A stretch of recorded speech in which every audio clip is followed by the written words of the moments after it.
नमस्कार दर्शक बंधु मु कौन कहबी ताहा मोर अधिकार आपण मते निर्देश दे पारिबे नाही एक कथा मु कहू नाही एक कथा बीजेपी रो भूतपूर्व सदस्य प्रमोद महाजन लोकसभा रे कहिथिले। लोकसभा रे प्रमोद महाजन को एई क्रोधान्वित स्वर केवल एक भावनार प्रकाश नुहे, यह थिला एक दीर्घ संघर्षर प्रतिध्वनि। यही संघर्ष कहा पई?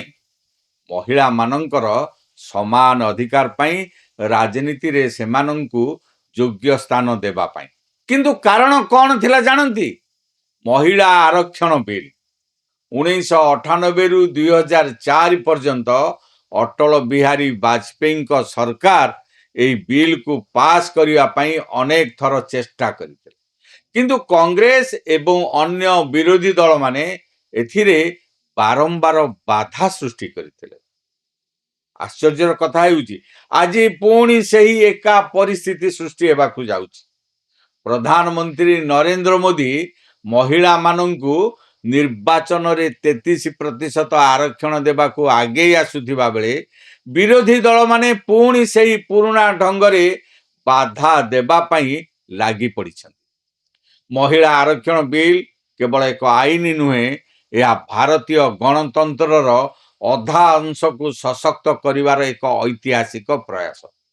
दर्शक बंधु आपण माने विचार करंतु 1974 मसिया रे टुवार्ड्स इक्वालिटी नामक रिपोर्ट रे प्रथम करी महिला को राजनीति रे समान प्रतिनिधित्व देबा पई आरक्षणर कथा कुहा जाइतला। 1974 रु आज पर्यंत अर्थात दीर्घ 52 वर्ष बा अर्ध शताब्दी बीती गला।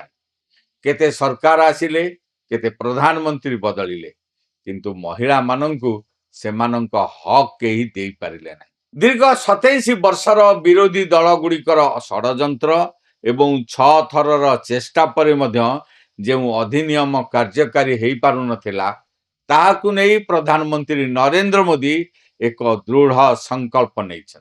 एप्रिल 16 तारिख रे हेबाकु थिबा संसदर स्वतंत्र अधिवेशन पूर्वरु प्रधानमंत्री को एक लेखा आसंतु एकाठी होई आमर नारी शक्ति को सशक्त करिबा एबे सारा देश रे चर्चार विषय पालटिछि।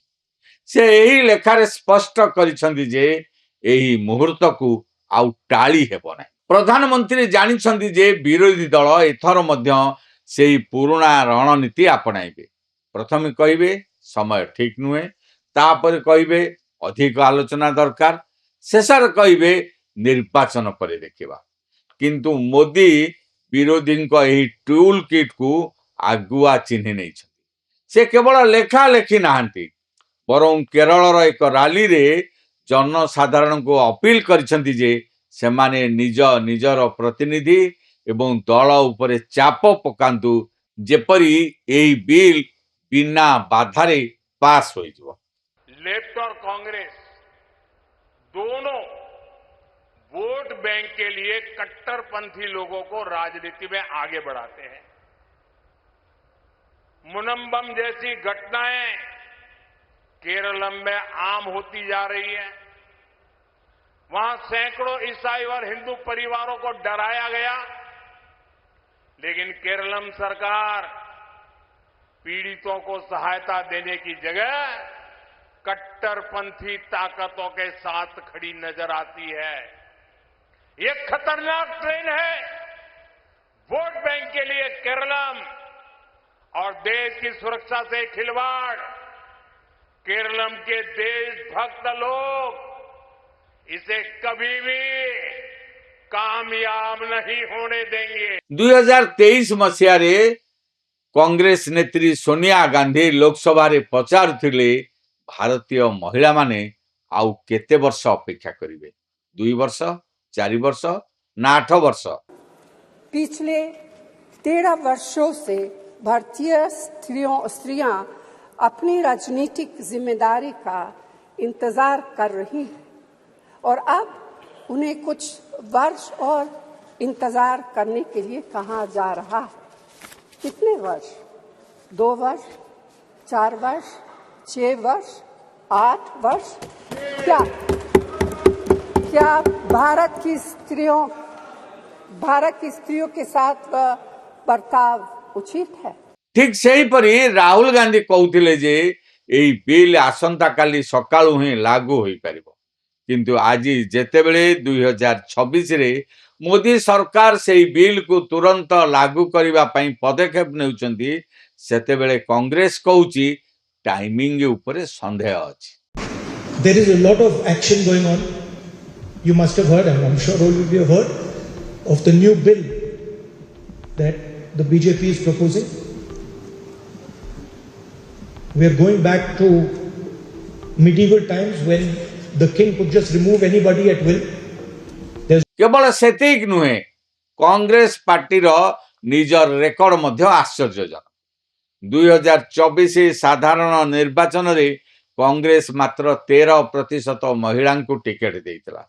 जेउ दल निज संगठन रे 33% संरक्षण देई पारु नाही, से संसद रे भाषण देउची।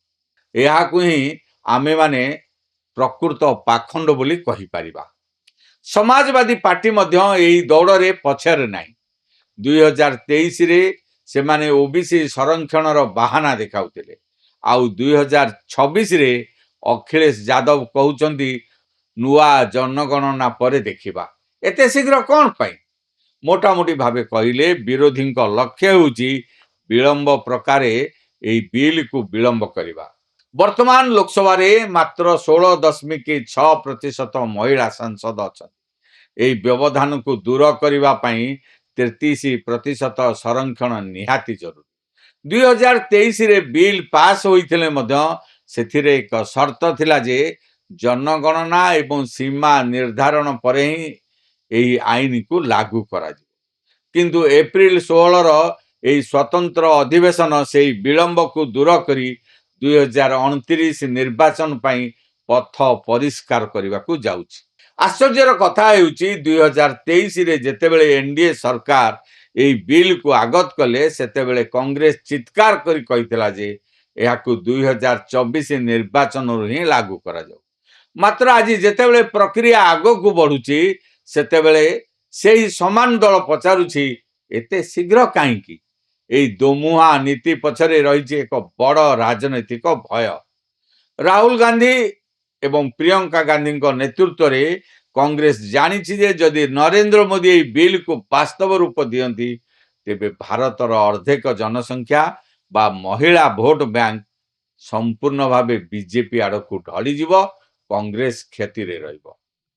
अटल बिहारी वाजपेयी नेतृत्व रे एनडीए सरकार महिला आरक्षण बिल को पास करिया पई गभीर चेष्टा करितला, किंतु किछि दल ओबीसी कोटा भितरे कोटा दाबी कले, किछि राजनैतिक दल खोला खोली विरोध कले। संसद रे असाधारण हंगामा हैला। सेही समय रे परिस्थिति एते तीव्र होई जाइथिला जे बिल कॉपी छड़ाई निया जाइथिला। एहा केवल राजनैतिक विरोध नुहे, एहा थिला प्रणालीगत प्रतिरोध। कौनसी भी बिल पास हेबा मात्रे ताहा लागू होई न थाए। विशेषकरी महिला आरक्षण पई देशर निर्वाचन मंडलीर पुनर्गठन बा डिलिमिटेशन एक जरूरी प्रक्रिया। 2024 निर्वाचन पूर्व यह संभव नथिला, जहाकू विरोधी दल एक अस्त्र भावे व्यवहार करुथिले, किंतु 2029 निर्वाचन पई एबे भी 3 वर्षर समय अछि। प्रधानमंत्री जानिछंती जे एही समय मध्यरे जनसंख्या गणना एवं सीमा निर्धारण कार्य समाप्त होई परिबो। कांग्रेस एवं विरोधी को भय हेउछि जे जदि मोदी एही ऐतिहासिक काम करि दियंती, तेबे धारा 370 एवं 3 तलाक परि मध्य एहा इतिहास रे लिपिबद्ध होई जिवो। प्रधानमंत्री मोदींकर ट्रैक रेकर्ड कहूछि से जहा स्थिर करंती ताहा करिकी देखांती। गुजराटर मुख्यमंत्री थिबा बेल ठारू आज पर्यंत से महिलांक सशक्तिकरण पई अनेक योजना करिसेंती। बेटी बचाओ बेटी पढ़ाओ को से एक जन आंदोलन रे परिणत करथिले। एबे समय आसीछि 33% आरक्षण। महिला माननकु प्रस्तुत रहिबाकु हेबो, कारण 16, 17 एवं 18 एप्रिल रे संसदर विशेष अधिवेशन बसियाकु जाउछि, जेउठारे एही ऐतिहासिक निष्पत्ति निया जिवो। यह देशर राजनीति को चिरदिन पई बदलाई देबो। केवल भारत में 33% महिला आरक्षण दि जाउछि ताहा नुहे। विश्वर अनेक देश में महिला मानक पई संरक्षण व्यवस्था रही। रुआंडा रे 60% महिला संसद रे थिबा बेले नॉर्वे स्वीडेन रे महिला मानकर उच्च प्रतिनिधित्व रही। भारतर लोकसभा रे महिला प्रतिनिधित्व एबे मात्र 14%। यह दर्शाउछि जे आमे ए जाबत महिला मानक सम्मान देबारे पछेरे रहिछु। दर्शक बंधु, महिला सशक्तिकरण नाम रे अनेक दल केवल डिंडिम पिटंडी। झीओटीए मु लड़ी पारिबी भली स्लोगान देवा सहज, किंतु वास्तव में महिला को शक्तिशाली करबा पई सामूहिक पदक्षेप मोदी सरकार ही नेउछन। 52 वर्षर एई लंबा अपेक्षा शेष हेबार समय आसी जाइछि। एबे केवल देखिबाकू बाकी रहिला एई ऐतिहासिक निष्पत्ति समय रे विरोधी दल महिला मानक सहित रहउछंती ना निजर संकीर्ण राजनैतिक स्वार्थ सहित। दर्शक बंधु, स्लोगान देवा सहज किंतु इतिहास लेखिबा कष्टकर। एबे देखिबाकू बाकी रहिला राजनीति जितुछि कि न्याय। 33% महिला आरक्षण को नहीं आपण मानकर मतामत कौन? विरोधी यही आचरण कौन ठीक? कमेंट बॉक्स रे निश्चय जणातु। वीडियोटी भल लगी लाइक करंतु, बंधु मानक सहित अधिक रु अधिक शेयर करंतु, सब्सक्राइब करिया को भूलंतु नहीं। आज पई मते विदाय दियंतु। सुस्थ रुहंतु, सचेतन रुहंतु एवं देखुथांतु आम चैनल पूर्व पक्ष। रहुछि, नमस्कार।